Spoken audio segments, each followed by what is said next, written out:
மேட்டூர் தொகுதிக்குட்பட்ட கணவாய்க்காடு காலனி பகுதியில் சட்டமன்ற உறுப்பினர் சதாசிவம் அவர்கள் எம்ஜிஆர் ஆட்சி காலத்தில் கட்டிக் கொடுக்கப்பட்ட பழுதடைந்த வீடுகளை சரி செய்து அப்பகுதி மக்களுக்கு வழங்கி நிகழ்ச்சியில் ஆழ்த்தினார். குழந்தை குஞ்சு வச்சுட்டு எங்களால் இருக்க முடியலைங்க. எம்எல்ஏ வந்து மகாராசரு எங்களுக்கு கட்டி கொடுத்து பெயிண்ட் அடித்து இருக்கிறதுக்கு எங்களுக்கு இடம் வந்து பால்ஸாக பண்ணிட்டு போனாங்க. எம்ஜிஆர் காலத்தில் 80 கட்டினதுங்க எல்லாம். இது மேலே இருந்ததெல்லாம் சொத்துன்னு கம்பி தெரியிற அப்படி விழுந்துச்சு. எம்எல்ஏ மாறப்பா அவங்க செஞ்சு எல்லாம் கொடுத்துருக்குறாங்க. எம்எல்ஏவுக்கு நன்றிங்க. இது வரையிலும் 30 வருஷம் கழிச்சு இப்போ அவர் எம்எல்ஏ வந்து அவர் பண்டில் வந்து சரி பண்ணி கொடுத்துருக்குறாங்க அந்த வீடெல்லாம்.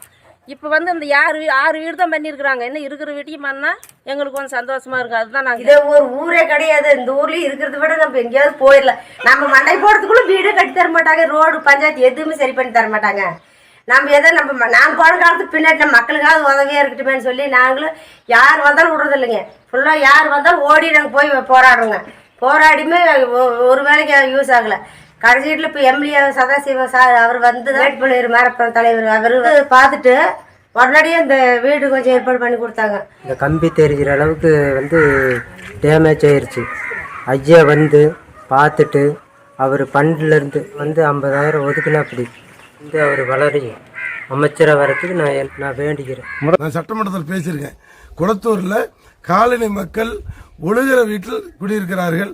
ஆதி திராவிட நலத்துறை அமைச்சர் அவர்களிடம் பழுதடைந்த வீடை இடிச்சிட்டு புதுசாக கட்டி கொடுங்க, இல்லைன்னா பராமரிப்புக்கு பணத்தை ஒதுக்குன்னு சொன்னோம். பணம் இல்லாத சூழ்நிலையில் படிப்படியாக செய்யறேன்னு சொல்லி அமைச்சரும் முதலமைச்சரும் சட்டமன்றத்தில் கூறினார்கள். அது வர வரையும் நான் காத்திருக்காமல் சட்டமன்ற உறுப்பினர் மேம்பாட்டு நிதியிலிருந்து சுமார் 3 லட்சம் ரூபாய் ஒதுக்கி 6 வீடு பராமரித்து இன்னைக்கு மக்கள் பார்க்கறது பெயிண்ட் அடித்து டைல்ஸ் போட்டு அந்த ஒழுகுறதெல்லாம் உடைச்சி ஓட்டையெல்லாம் அடைச்சி இன்னைக்கு நல்லா இருக்குது.